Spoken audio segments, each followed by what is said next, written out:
Welcome to Law Subscribed. This is your dedicated news source for all things subscriptions and the law. My name is Matthew Kurbis. I'm the subscription attorney, and I believe subscriptions can help bridge the access to justice gap and incentivize attorneys to modernize and scale their practice like never before. In this episode, I interview Tanguy Chau. Tanguy is the CEO and co-founder of Paxton.AI, a legal AI assistant. As a tool I'm using almost every day in my business. I was thrilled he agreed to come on the show. We discuss what Paxton does for lawyers and the services we provide, and what it means for the future of legal services, and why billing time doesn't make sense in that future. Longtime listeners know I've been releasing videos of my podcast to all of my Substack subscribers. Go to lawsubscribe.com and join the Substack using the form on the homepage. I'm speaking at ABA Tech Show in Chicago this February of 2024, where I'll be presenting on generative AI and the subscription model and podcasting for lawyers. Register for that at techshow.com. Thanks as always to my sponsors, 650 and Gavel, links to both in the show notes, more on them later, and remember to use the code LAWSUBSCRIBED when signing up. It lets them know you found out about them from the podcast, you get 10% off, and it really supports the show. Another way to support the show is to share it with someone you know. This podcast is for educational and entertainment purposes only, and nothing said is legal, ethical, or financial advice. Without further delay, here's the episode. Tanguy Chau with Paxton.AI. Founder and CEO, I'm so excited to have you here. I am using Paxton in my practice, and we've had a few opportunities to talk, but just in case my listeners haven't heard about you, please introduce yourself. Perfect. Thank you, Matthew. And we're so happy to connect with you. You have been there since the beginning of Paxton. I remember our conversations. This was already like a few months ago when we were just a tiny little team, and then now we're just building so rapidly. So Paxton.AI is a generative AI legal and regulatory assistant. What sets it apart is that we are not built on top of OpenAI or other types of LLMs. What's happening here is we directly connect to the primary sources of information and pull all of the statutes, rules, regulations, court rulings, SEC filings from governmental agencies and websites.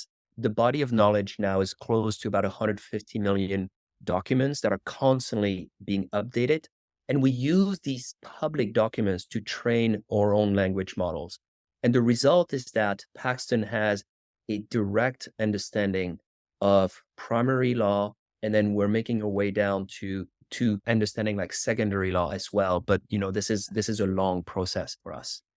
Yeah, I remember when we first chatted, at the time Paxton had been trained on all U.S. federal laws. And at the time of recording, it's been trained on all state laws, which is really a fascinating thing because for me, I was able to query Paxton about a complicated research issue that I had to solve for a client really even last year.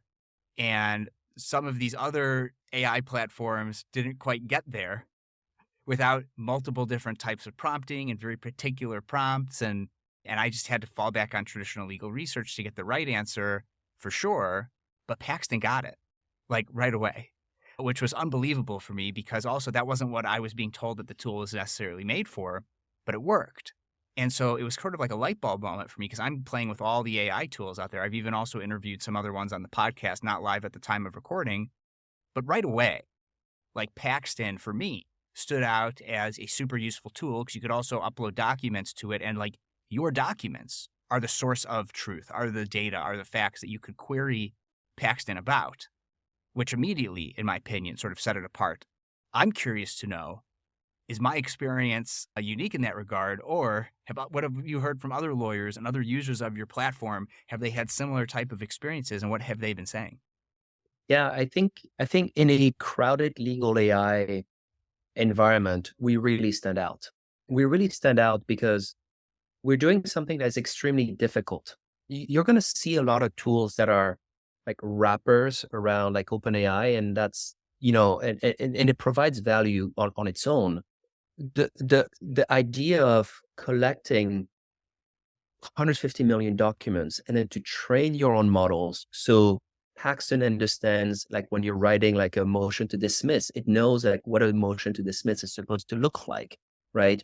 Like these are things that whether you're talking about OpenAI or Claude or Anthropic, like they're not built for that. And so when you're using a tool that is specific to an industry, you need to go much deeper into the vertical and train a language model on the specific needs of that industry. And look, it's extremely difficult to do from a technical perspective. It's also extremely painful to do, to collect all of the law. It's a lot of work, but it's work that if you look at Google, like Google searches the entire internet every single day, Hmm. right? For us, it's a subset of that. So from a technical perspective, the problem has been solved. It's just difficult to do and it's painful to do, but the problem has been solved. I I could just like go right into the deep end with you all day about this stuff, but let's just for my listeners, like let's see, give them just like a little bit more, even like a background, and like how did Paxton even like come to be? Like why legal tech? Like why did you start this company? And maybe as part of that, talk about how you were able to train these models and why not use OpenAI. Yeah, absolutely. So look, I'm an engineer by training. I did my master, my PhD, my MBA at MIT. But what really sets me and Mike apart is that as engineers, we've actually been in the legal tech field and the regulatory field for a large portion of our career. Uh, Mike, my co-founder, started his career as a regulator for the Federal Reserve Bank of Atlanta, where he was providing the bank's feedback on the Wall Street Reform Act. And I, on my side, you know, had a career in venture capital before, where I was the lead seed investor in a $4 billion legal tech company called Ironclad. So this is something that for the last decade I've been very close to. And separately, I also serve as the chief compliance officer for an investment management firm. So I'm registered under the SEC. I hold a FINRA Series 65 investment advisory law license. So yes, we're engineers, but we're special engineers because we've been thrown with the problems of legal and compliance for the last decade. And so that's really what brought us into this space. We saw the opportunity from a technological perspective of having this, this, these new large language models. But we also saw the opportunity and looking at law and as one of the industry that has a lot of inefficiencies in there. There's not a lot of software penetration in the industry, or at least until more recently. And so it creates massive opportunities, such as, Ironclad being a $4 billion company, or here, Paxton, building something that is very, very special. When you're talking about a lot of inefficiencies, you're speaking my language, right? Because after all, I'm the subscription attorney, and I believe that if we change the business model of law, the way that lawyers make money, we are incentivized to get rid of those efficiencies. And that's where a tool like Paxton really comes into play. So I'm not going to keep my audience waiting because this is sort of why they tune in. So, like, what have been your thoughts then around now you have this tool and you're coming from Ironclad, which primarily sells to in-house teams, right? Where like they're not worried about the billable hour. They're worried about how can we cut our legal costs and make it as efficient as possible inside this business to manage our contracts, right? Realizing that, look, there are some law firms that just, even if they refuse to stop billing their time, there's a glut of associates to hire, and it's highly competitive in terms of pay. And it's just going to be cheaper to just use a tool like Paxton whenever you guys finally decide to start charging something. Because right now you're still a free beta. Depending on when this goes live, maybe you won't be anymore. So, I mean, I understand and appreciate that you're probably going to also want to be selling this to billable hour firms. But what is your perspective on how Paxton eliminates so much of what used to be, or what it can potentially eliminate so much of what is currently billable time? Yeah. So I think that, when you look at the industry generally, there are inefficiencies in terms of business model inefficiencies, and there are technical inefficiencies. Mhm. I think that if you look at over the next decade, there will be changes and an adjustment on business model side as well. But what we are focusing on is really solving the technical inefficiencies. And then the technical inefficiencies, those two changes that you are seeing, whether business model or technical efficiencies, operate at different pace and different scale. A business model change might take 5 to 10 years to happen. The technical inefficiencies right now, like whichever firm is going to adopt AI soonest has an incredible advantage over the other ones. And that's what we're really focusing on, solving the technical inefficiencies and to make the work, you know, faster, better, easier. What we are seeing and hearing also from in-house counsels that are, some of them are using the tools, is that they actually would want to ask their outside firms more work, right? They want to do more work, but they have a mandate by their CEOs to keep legal costs under a certain budget or to reduce some of the legal costs. And so they're not actually asking and giving the full scope of business to their external counsels because of, you know, business model inefficiencies and because of how expensive it is. Yeah, yeah. So I think that you went in a totally different direction than I thought you were going to go. But I think that's a really similar to that. I think is the fact that when you remove those technical inefficiencies, you could really grow your client base, even when you're not, even if your clients are not in-house teams at larger companies, right? Because now you can significantly grow the amount of people that you're able to serve. Because I'm not so much worried about competition with other lawyers, whether or not they're using AI, because the market that I see so much market potential with people who could afford to pay lawyers something, but can't afford an unknown price at the end of legal services because they don't know how long something's going to take.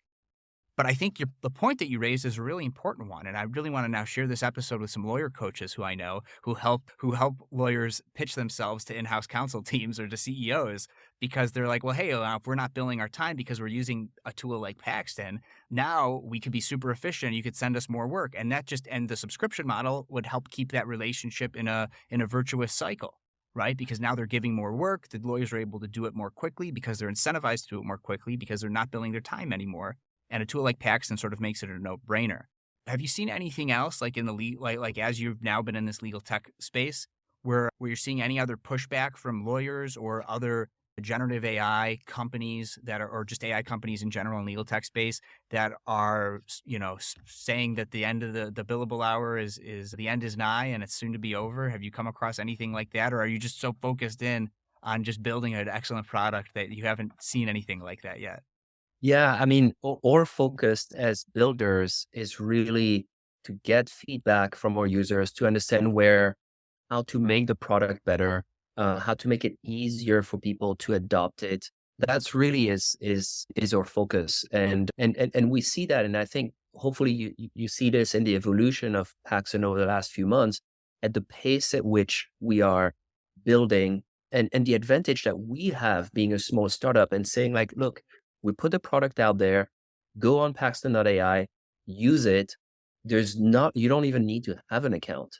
You can use it as a visit, as an unsigned, un, un, as a visitor, and experience it. And you will see just how quickly these technologies are evolving. I think it's very important to understand that what's happening is a exponential is lies on an exponential curve. We've seen an exponential decrease in the cost of semiconductor transistors that drove like massive growth in, what are now like our iPhones, starting from mainframe computers to to now our iPhones. Yeah. We've seen the same thing happen in the cost of DNA sequencing that just rapidly decreased and unlocked an entire new industry around genetic testing. The same thing is happening right now around artificial intelligence and our ability to build larger and larger models that are more intelligent, that ingest more information, that have larger context windows, that, uh, I can't even tell you where we're going to be in 12 months. It's impossible given how quickly, from a technological perspective, this is moving.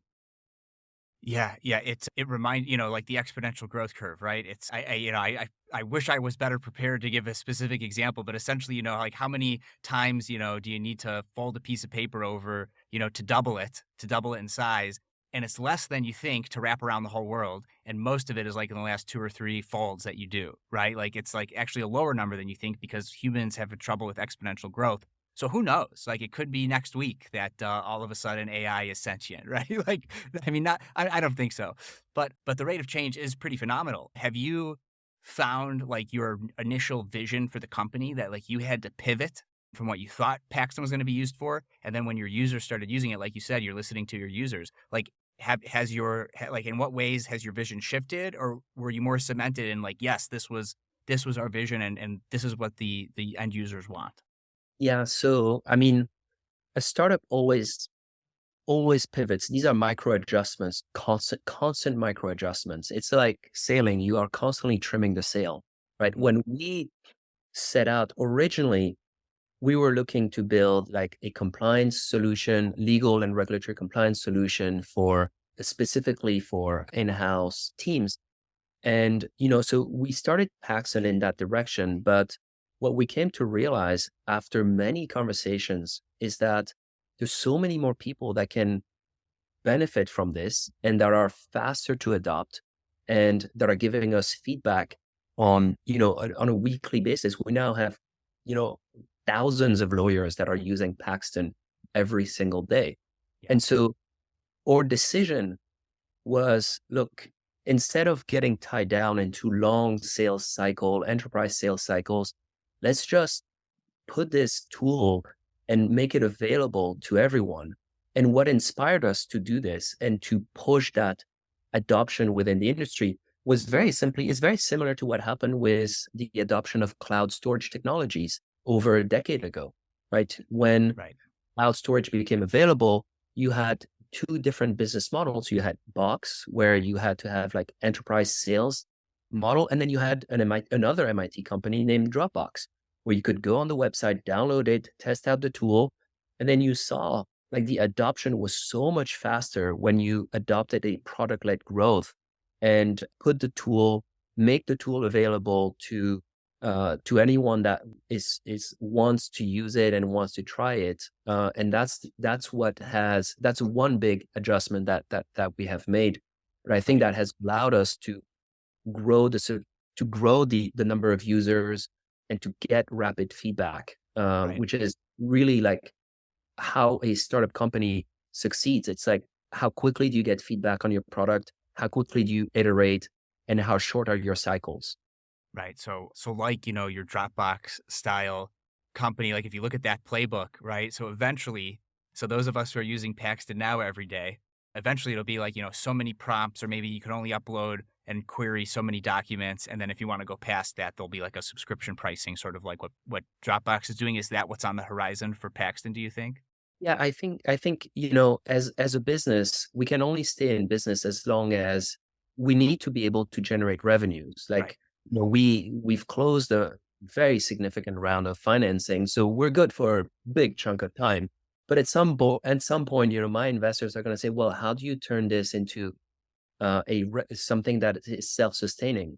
And so our goal is to identify what are individual use cases versus what are use cases that are reflective of a large organization. So for example, if you're building your own database within Paxton and you ask Paxton to search through your own 100,000 documents, which is, by the way, 100,000 documents is very small for us. Like, we're searching through 100 million documents from that we curate. So you can put anything you want in there, but Mhm. that would be, and you're building this database of 100,000 documents and you want to share it with multiple users. That is a use case that is reflective of an organization use. And if we are in fact building value for the organization, it's normal that the organization would then, be able to pay for the use. And so that's what we're trying to understand at this moment. Right. Right. And so that begs the question then for discerning attorneys who may be uploading documents to this. They're thinking, well, hey, is it training on my confidential client data? And can that, if I were to put in a contract into Paxton, or a document with confidential client data, then can somebody else who's using Paxton, somewhere else inadvertently or intentionally pull that data? How are you handling that type of thing? Yeah, so that's a really important question. And it's a very clear answer. The answer is absolutely not. There's absolutely zero training on, user documents. All of the documents that you upload to Paxton are private and encrypted to your user and your user only. In fact, it's so important for us that, you know, the way that the level of security that we abide by is the same level of security that, we use Google data centers, or in some enterprise deployment that use Azure, we use Azure data center. It's the same thing as running an application on top of like your Azure email server where a document might reside, but in the end, it is secured and stored in an encrypted form on a Microsoft or Google or Amazon data center, depending on the type of deployments. But again, absolutely no training on on user documents. Yeah, All of the yeah, training happens with documents that we collect externally that are public documents from, you know, the 100 to 150 million documents that we have collected that are public documents. right. So now let's move into like the platform itself, right? So I think when I first saw it, there might have only been like two, maybe three tabs of like, query about laws or regulations and upload a document. That might have even been consolidated at the time, and like the how-to tab, right? But now I've got Paxton open while we've got the interview going here, and you've got laws and regulations, and I see now you could select your source, and if you click on that, you could pick whatever your jurisdiction is. And I see here you've got administrative codes, court rules, statutes, revised statutes, depending on the jurisdiction, which is a big development. Case law now, and I'll ask you specifically about that later. We've got SEC Edgar, which is another very recent announcement at the time of recording. Analyzing files and videos, comparing documents, and Boolean composer. So I'm sure like this isn't meant to be like a demo of the product, right? But in particular, I did just query it, a query of a question I got from a client very recently about whether or not they should, as a new business, where it's just them, when they make their first hire, which they're thinking about hiring, should it be a full-time employee or an independent contractor? So I queried it about that, and I got several bullet points. I queried it on Illinois law in the United States, and I have multiple references as a result of that for where it's getting its recommendations from. I'm also getting follow-up questions, which I think is a really important thing, because some of these other AI tools that are out there don't let you do like sequential prompting or follow-up questions to a previous prompt. So first of all, I love that part of it. Probably, but also like how did you come to that design choice, and why do you allow those types of things? And like how do you come up with the questions to ask? Because they're very good questions. Yeah, so I think you had multiple questions here. Sorry about that. Sorry about that. No, just take it in any direction that you want. I was So, making a lot of observations first for the listeners who might not have played with Paxton yet, but feel free yeah, to touch on anything. so one thing that I want to emphasize is that whatever Paxton returns, we believe in the trust but verified mantra, right?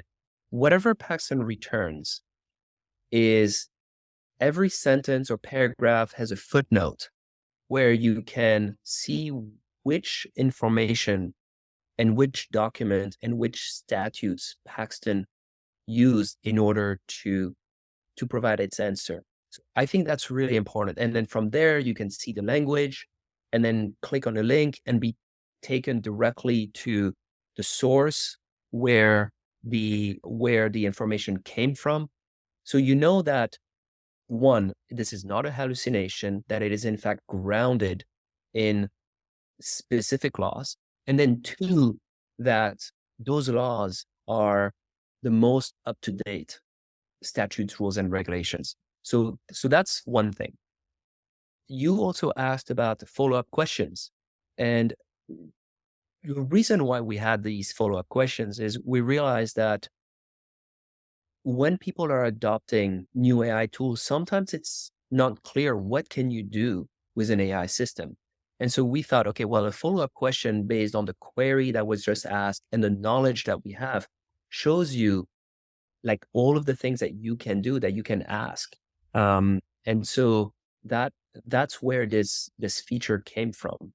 At this moment, I'm willing to share with you some of the things that are coming down the pipeline. Yes, please do. The chat functionality of being able to ask Paxton, hey, can you provide this answer? And then Paxton is going to respond and say, okay, how was this? How do I improve it? What do I need? Is the language correct? Is the language not correct? Do you need a longer analysis, a shorter analysis? All of that is something that we're working on and that I expect will be released before the podcast is out. So Okay. by the time your listeners listen to this podcast, I would say go look at Paxton. It probably is by now already a fully conversational assistant that seeks feedback and tells you, okay, is this good? Is it like, how do I improve my answer in a conversational way? That's a really big lift for our engineering team. And I'm so grateful of the team that we're working with. Yeah, and that is I'm thrilled to hear that. And I'm so excited because that's really the future of these tools, right? Is like when I go and talk to law schools and I tell the students about Paxton because it's an incredible tool. I tell them that I, as a solo practitioner, don't need to hire an associate right now because I could just go to Paxton. And that's at Paxton's current development. But when I'm actually able to have a conversation with Paxton like I'd have with an associate, here's this document, summarize this document for me. And then an associate might come back with questions, right? Now, the associate is going to make mistakes. So even if the AI makes mistakes, I still think the AI is going to make fewer mistakes than a human first year associate, right? But the things that you're missing from that associate is the associate could ask clarifying questions, follow-up questions. So it sounds like what Paxton is going in that direction, which makes me even more excited. But what I also tell the law students is, it's okay. Don't be afraid of this tool. Learn how to use it. And then when they hire you and you know how to use this tool, you will be the equivalent of a 5-year associate when you first get started. Because now you'll have access and you'll be able to conduct analysis that you never would have been able to conduct in your first year using a tool like this. So I really don't think they have to worry about jobs in that regard. But for now, like just also for my audience again, because they're not listening to this, they're going to ask their own questions, query in Paxton. I do want to tell them when I asked about the employment, should I hire full-time or independent contractor for the first employee, here are some of the follow-up questions that it recommends, which I think are really important for the listeners to hear. What are the key differences in tax obligations when hiring an employee versus a contractor? What benefits would a full-time employee be eligible for that a contractor would not? How can an employer ensure a contractor is properly classified to avoid a misclassification issue, which is a big problem in employment law? Pros and cons of using a staffing agency or a PEO instead of hiring the employee directly. Really great question. And what legal considerations should an Illinois employer review before making their first hire? So all of these things are like, this is what lawyers are paid the big bucks for, like to issue spot. And here a client came to me with a question. I would eventually come up with these questions on my own to ask him and to figure out and answer for him. But this tool did it for me with the initial prompt, right? So like, just like the power of a tool like this, I don't see it as replacing lawyers because I know, because I'm a trained attorney and a licensed attorney, that these are all great follow-up questions to ask and issues to spot, right? And so again, more of just an observation, Tanguy, but I just thought it was important for the audience to listen to that and hear that. If you do have any comments on that of like how is it that Paxton's able to issue spot so well, I guess maybe my audience would be interested in hearing that. Yeah, I think that, something that I want to emphasize on your last comment is human judgment will always be in the loop. It's inevitable. And this is not a replacement for human judgment. This is a tool that accelerates and facilitates legal research.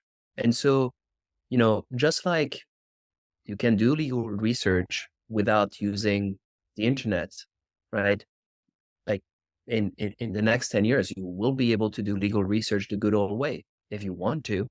I don't know why you would, but this is a tool that accelerates and makes your legal research more faster, more efficient, more accurate. That gives you that makes you think about, what are other considerations that I should be aware of? And yeah, and maybe the analogy here is when when when the spreadsheets were invented, um, people were like, we saw a decrease in number of bookkeeper, but those bookkeeper became accountants. So it's a shift within the work that we we we all do. So it's saying like there are certain things that AI systems are going to be really good at, and searching through 150 million documents and accurately retrieving the needle in a haystack amongst a massive amount of knowledge within 5 seconds is something that an AI system is really good at. There Right. are things that humans are really good at that AI is not good at. Applying human judgment, the question of moral and ethics. You know, I think these are things where, you, you know, human judgment will not be replaced. And so there's a shift of, what do you ask a lawyer to do and what do you ask an AI assistant to do? And the research part, I think, is something that an AI assistant will do really well. The judgment part and the client relationships is not something that an AI is going to be able to do. Right. I mean, it's so easy to see how a tool like this could also be applied to like medicine, right? Law and Yeah. medicine are really important industries, but that traditionally haven't really had big adoption of software technologies. Mhm. When I went solo, I pivoted from mostly litigation to a transactional only practice. I did not have a database of documents to automate. That's why a business and employment legal document database and automation tool like 650 is super useful. I can rely on the quality of the documents in 650's database, since they're putting excellent legal minds to work curating and updating their documents and automations over time. When you're not billing by the hour, outsourcing and efficiency matters, and 650 can help you scale your practice to get high quality documents drafted in less time. Use the code LAWSubscribed at 650.com and when being onboarded to get 10% off. If you're not a business and employment attorney, or you have your own documents that you'd prefer to use, then my next sponsor, Gavel, is the automation tool for you. Gavel allows you to build shareable, client-facing workflow and document automations. In other words, Gavel helps you create a legal practice where attorneys can monetize the value they bring clients in productized form and scale via subscriptions and flat fees. Use the code LAWSubscribed at gavel.io to get 10% off an annual subscription. There's no one right way to automate and scale your practice, but with one or both of my sponsors, 650 and Gavel, you can take your subscription law firm to the next level. Links to both in the show notes. Now back to the show. Another feature of Paxton that is like really cool, and I'm interested to know why you decided to even do this, because I have not seen this other places. Maybe it is other places now, but the video feature, you could add a YouTube link, and now you can query Paxton on that YouTube video. So like, and it doesn't have to be for legal stuff. Like I even threw in like a news video, and I was like, summarize this news video for me, so I don't have to listen to a 30-minute video on the news, and I can just read a few paragraphs on the updates. How does that even work? Like, is it just like all YouTube videos have captions, and so like it reads the captions? Like, is that how it works, or is it some other way? And then what drove you to make that sort of a design choice? Because I think it's super useful. Yeah, so at the time of recording, it's YouTube videos, but obviously we're working to be able to, probably at the time it's published, you'll be able to put not just YouTube links, but like audio files, video files, and Paxton is able to use that as sources of knowledge. And the reason why we did this was, again, user requests. People wanted to be able to understand things like, and to be able to search through things like agency hearing, congressional hearings that may affect their industry, or to start searching through depositions or deposition videos. And and now the second part of your question was, how does it work? And so currently, Paxton listens to the video, transcribes it through a speech to text transcription, and then searches through the transcription. So we're working, so in the future, it's not just the voice and the sound of the video, but the images also that you would be able to search through. But that's not something that we that we've done yet. But Yeah. that's on the roadmap. Yeah, yeah. I would understand why you don't need to do that a lot sooner, because like that's if things go to trial and are doing an investigation. Like I could see how that could be super useful on the image side, but like the vast majority of what we do as lawyers is text based. So yeah, that's really interesting. Now is that when they refer to AI being multimodal? Is that like, yeah, or is multimodal the output? Is it just the input or the output when multimodal Oh, is used? we've gotten to a point where it's multimodal input and outputs. Okay. And so being able to feed in images, videos, and then or to ask AI to start drawing images or create videos as well. I mean, here I'm talking from a technology perspective, not like what Paxton is using, but yeah, and Yeah. not just one, but just to be able to say like, look at this text and those images, and look at the body of knowledge across both. So it's not just one or the other. Right. The tool I use to edit this podcast is called Descript, and it's an AI powered tool. And I think OpenAI actually invested heavily in them and started to integrate their tools into Descript. I did notice it got better, but what it does is it takes a video or audio file and it transcribes it, and it lets you edit the transcript, and then it automatically does the video and audio editing when you just like edit words like in a text document. So it makes anyone who could edit a Word document able to have a podcast or be a video editor, right? It's pretty incredible software. And the transcripts are like 90% correct on the first go. Because it's a generative model, you could say, do it again and fix your errors. And then it gets to like 96% correct. So I have to imagine whatever you're using is like a similar type thing to transcribe these, right?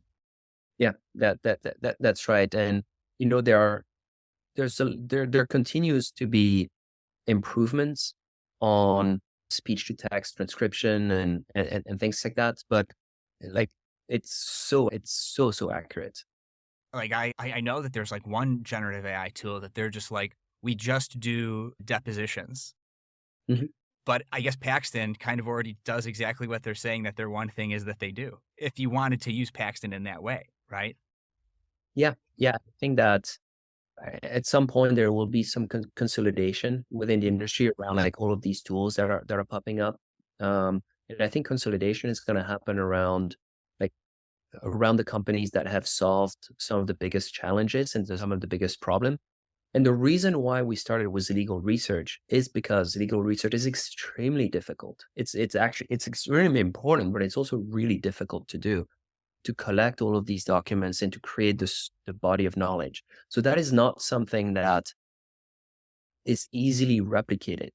Whereas, some of the other features that we have might be easier, right? Like video transcription, it's not actually that difficult to do from an No, engineering standpoint.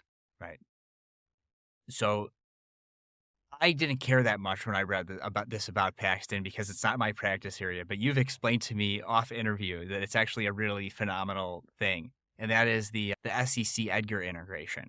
So my practice doesn't touch it, but for like if somebody's practice does, or if you're, even maybe even if you're just interested and you're, not using it as an attorney, but just to query it about whatever public filings are out there. How about for my audience that hasn't heard of Edgar or doesn't use it in their practice, you just briefly describe what Edgar is and what the SEC or what the Edgar integration with Paxton actually like means for what lawyers and different companies can do.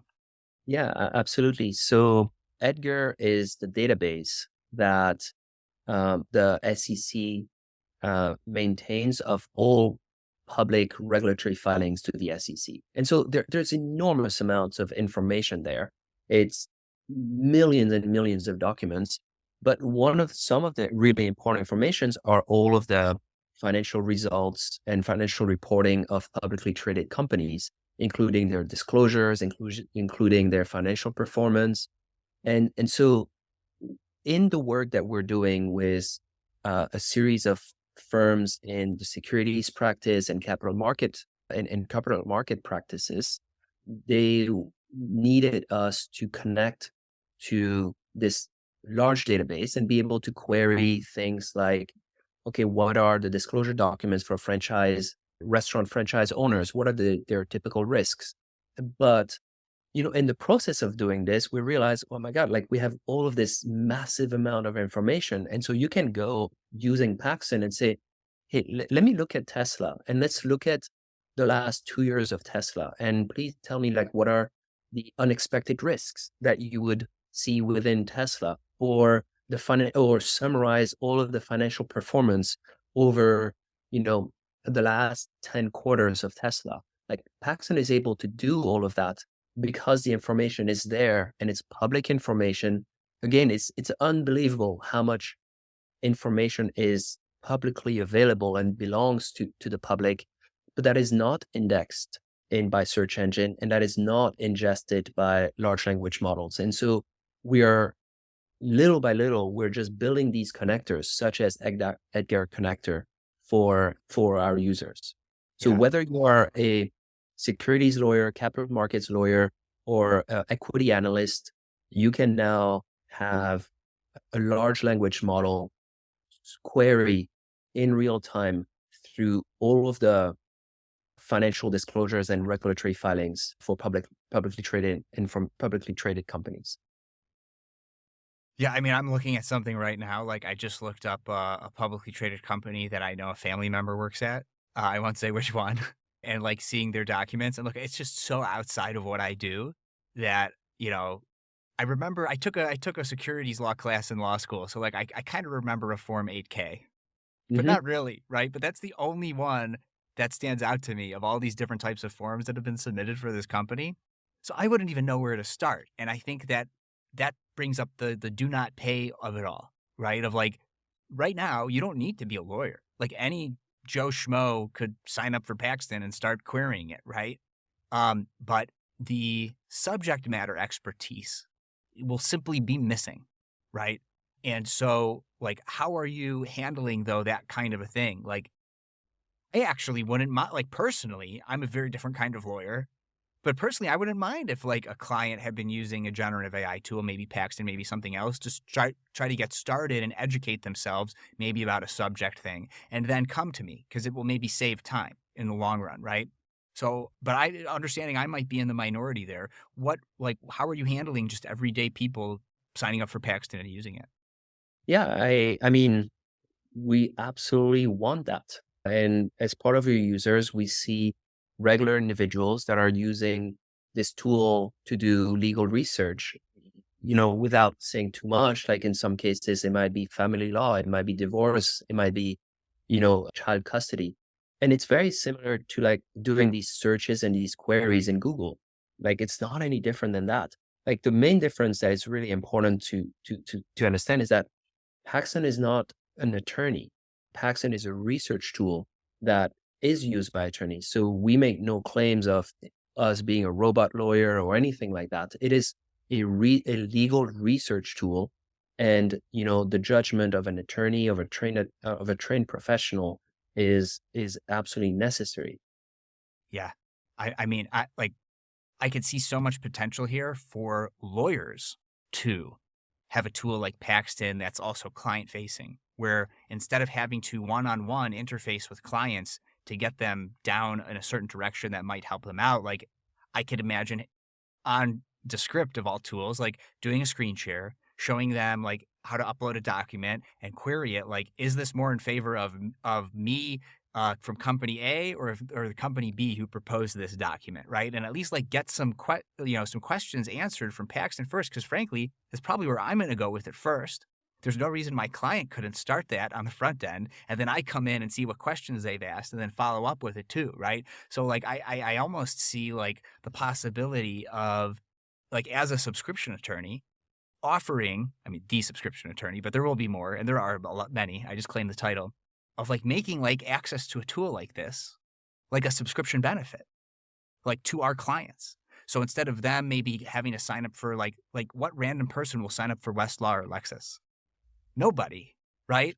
Like you hire a lawyer because you have because the lawyer has those subscriptions. But a regular person is not going to know how to go into Lexis or Westlaw and like do Boolean, legal research, right? But a tool like Paxton which is a lot like, your chat GPTs that a lot of people are using. It's very intuitive and easy to use. And so I could see that as like being a subscription benefit for attorneys who use the subscription models, getting access to these things that now I, the lawyer, can go in and see what my clients have been doing in there and provide the required legal advice or updating the contracts in a way that are appropriate in light of what they've been using with the system. What do you think? What do you think about something like that?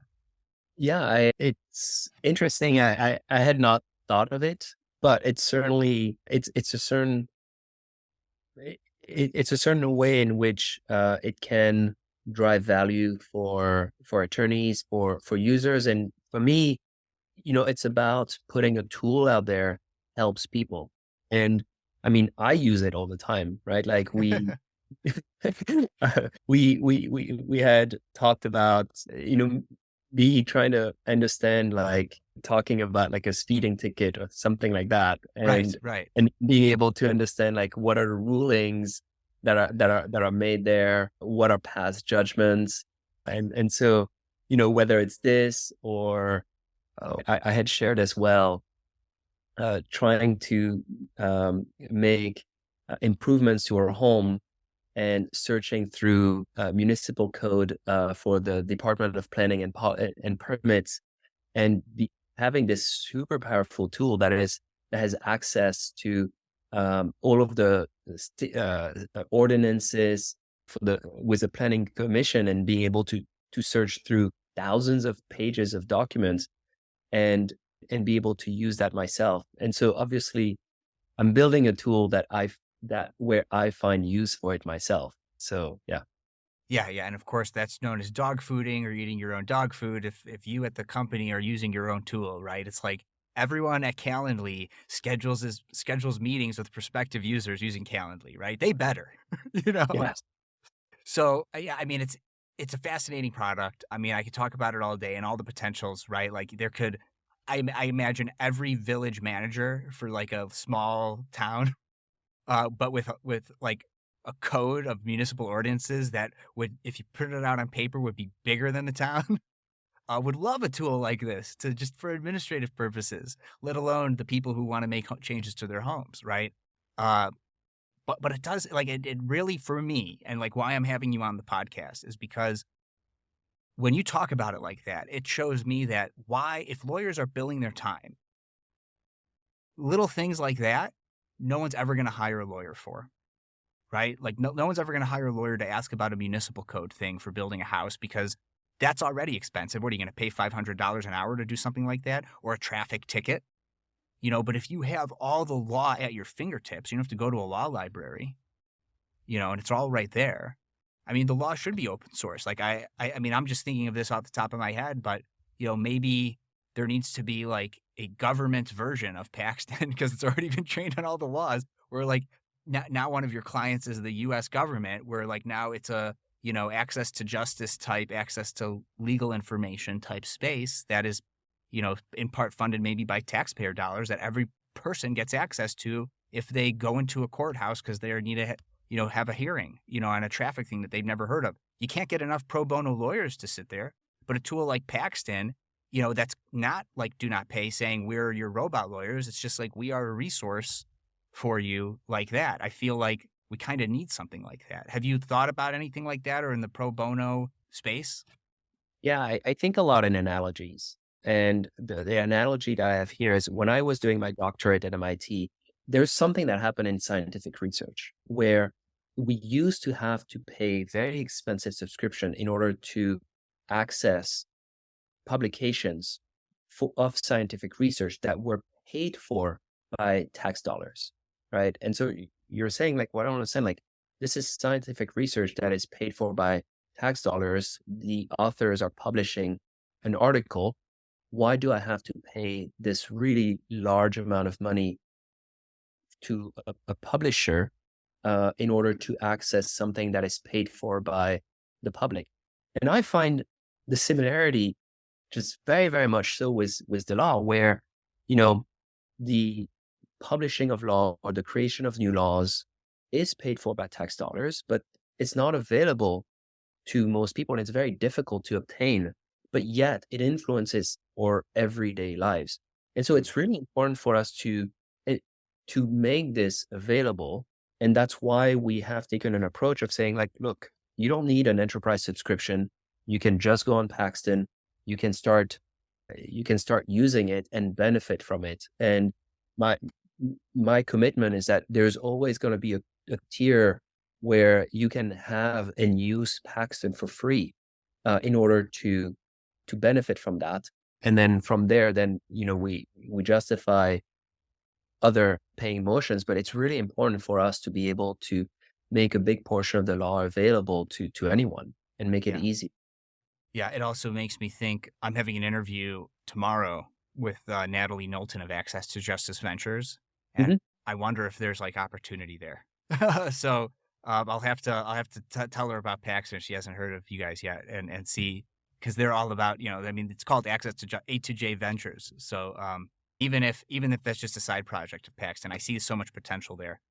Um, I can only tell you like how many requests we have for, and it might be like tax codes or resources that are making the tax codes available, or things that might be looking at like 50 state surveys on marriage rights. Things like that are really important. So we're having a lot of partnership requests to make this available to others.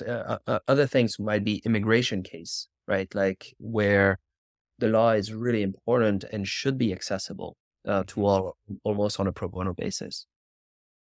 yeah, you know, this is so unlike so many of the interviews that I've had, but I think I'm really happy that you took the time to tell my listeners more about Paxton. I have no vested interest in any of the generative AI tools out there or AI tools for legal. I like a lot of them. I've become friends with some of the founders, but hands down right now, Paxton is my absolute favorite AI tool that I'm using. So again, super thrilled to have you on. I got to ask you the question I ask all my guests, which has nothing to do with what we just talked about, but it's an insight into how you think. And that is a hot dog a sandwich and why? Oh my God. So we actually have a legal definition of what a sandwich is and so the answer is it depends based on geographies. So we have, and I'm not sure why you're asking this and whether you know this, but internally to Paxton, there is actually a legal answer on whether a hot dog is a sandwich or not. It does depend in which state. But I encourage all of your listeners to go on Paxton, to select laws, rules, and regulations, to look at the state of New York and to ask, is a hot dog a sandwich? And the answer is undeniable. And I say in New York very clearly, the laws, rules, and regulations have stated the answer, and I will not give the answer on air, but I will tell you there's a clear answer that will settle the debate. That might be the absolute best call to action that I've ever had on the podcast for sure. But if that didn't convince my listeners to go try out Paxton, it's Paxton.AI. Really easy to go find. Where else can they find you or find Paxton? You know, until we're at every corner of, I will not stop until we're at every corner of the hot dog food stands in New York City. So, so yeah, and we'll create a direct link to that you can share with your listeners on Paxton AI. Is a hot dog a sandwich, to make it easier for them to see, so this debate can finally be settled once and for all. I absolutely love it. If they, are you trying to get like followers on LinkedIn or X or anywhere? Like, do you want people to follow you guys Yes, anyplace? absolutely. Follow us on LinkedIn, Paxton AI. I think that's the best. We're active on X, Twitter as well, Paxton AI. And yes, absolutely. And please find me, reach out. I'm Tanguy Chau, or just hello at Paxton.AI. That's gonna be easier to spell out. Hello at Paxton.ai, and I will make sure to respond. All right, Tungi, thanks so much for coming on the show. And that's our show. Thanks again to 650 and Gavel for being sponsors. The best way for others to discover this show is for you to share it with somebody you think would find value from it. Follow me on LinkedIn, since that's where I'm most active on social media, and click the bell towards the top right of my profile to get notified about all of my posts about this podcast and everything else I think is valuable for you to see. To get in touch, message me on LinkedIn or email Kurbis@lawsubscribed.com. All links are in the show notes. Until next time, this is Matthew Kurbis with Law Subscribed.